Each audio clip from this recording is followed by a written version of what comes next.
Hello there friends, welcome back to my channel. This is another episode of Tooth Morphology. I know you guys have been looking forward to this one because now it's starting to get a little bit more complex. Or so you think for the permanent molars, when actually... I know I say this in every video, but these are actually the easiest teeth to learn about. And I wish I hadn't said that in the older ones because I really mean it. Or maybe just tooth morphology in general is actually quite straightforward.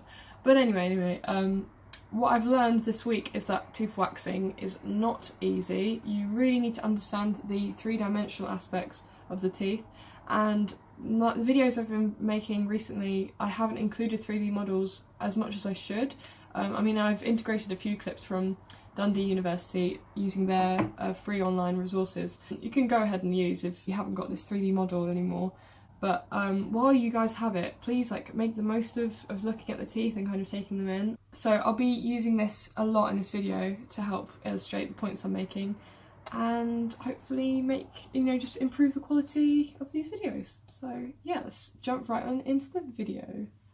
Okay, the permanent molars. So these are the grinding teeth. They are found posteriorly at the back of the mouth. They have a well-developed, huge occlusal surface. They are non-succedaneous teeth. I actually said that right this time, which means that they don't replace any of the deciduous teeth, none of the baby teeth. As for the eruption dates, these are so easy to remember because they kind of go in sequence. So the first molar erupts at age 6. We know that. That's one of the first teeth we look at to help age a patient when you're looking at an x-ray. And then the second molar erupts 6 years later at age 12, and then the third molar erupts 6 years after that at age 18. So yeah, as you can see, you kind of just keep adding 6, and there you go. Well, it's 18 plus really. Anyway, let's move on to distinguishing between the uppers and the lowers in a really basic way. You can just simply remember that uppers generally have 3 roots, whereas the lowers generally have 2. The uppers have a single palatal root and 2 buccal roots. The palatal root is generally the longest and it sits in between the 2 buccal roots.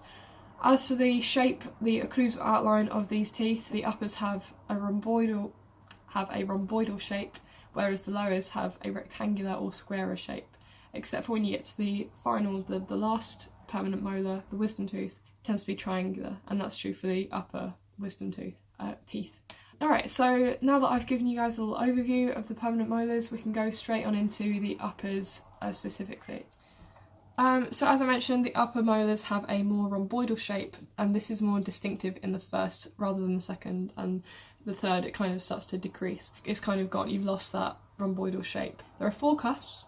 2 of them are buccal and they're roughly the same size. Then the 2 palatal cusps, one is really, really big and the other one is tiny. The biggest cusp out of all of the 4 cusps is the mesial palatal cusp, and then adjacent to it is this really tiny distal palatal cusp, which is smaller than all of the others. And that distal palatal cusp is the cusp that starts to disappear and shrink as you go along the teeth. Hopefully my diagrams here, my posters, they illustrate that quite well because you can see them side by side. So I'll just kind of let you guys have a little read, a little look over at those notes. Oh, one other thing I forgot to mention was that there is a diagonal ridge between the mesial palatal cusp, the biggest cusp, and the distal buccal cusp.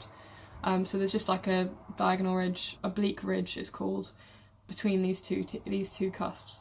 Just on the surface you can see the shape of these teeth. The palatal side is slightly more curved, that's the interior of the teeth, whereas the buccal surface is much more vertical, and that's for the uppers, just stressing that as the uppers. Last couple of features to remember: the wisdom tooth tends to have fused roots, just a little fact there for you there, and the first permanent molar has a unique feature too, which is that it has a cusp of carabelli.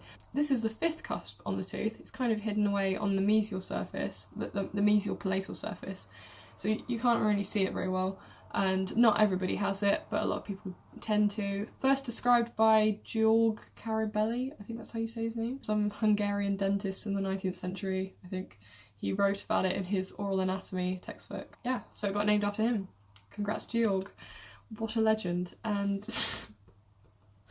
yeah, so this cusp of carabelli is on the mesial palatal side, and it is non-functional. they can't help you chew the food or anything like that. It's just a developmental defect, I guess. One other thing to mention is that there is a palatal groove, which is quite significant, fairly significant.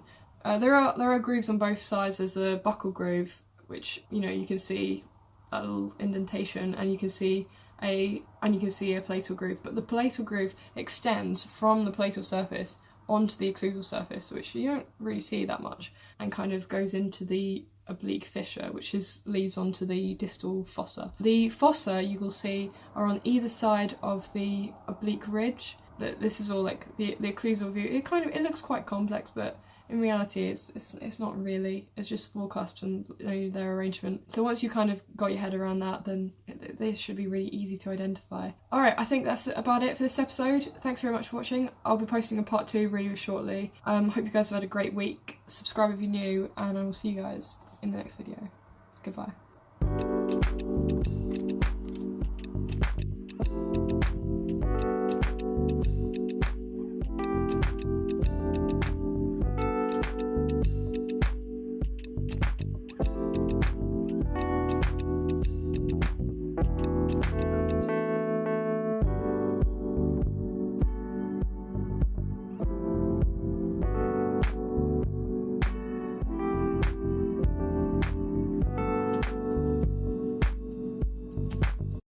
Hello there friends, welcome back to another episode of Tooth Morphology.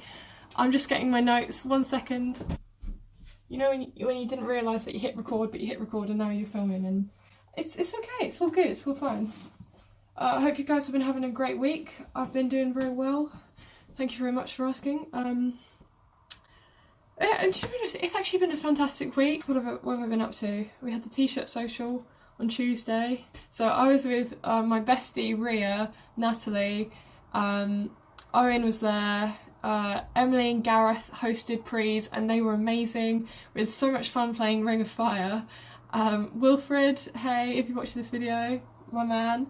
Oh, Manuela, yes, my gal, Manuela was amazing too. We had a little boogie together. Hannah, we had a good chat in the car, in the Uber on the way over, so it was just really nice. Like, I love my friends, I love being at uni, and this has got nothing to do with tooth morphology, and this is not why you clicked on this video. So anyway, let's get back to dentistry.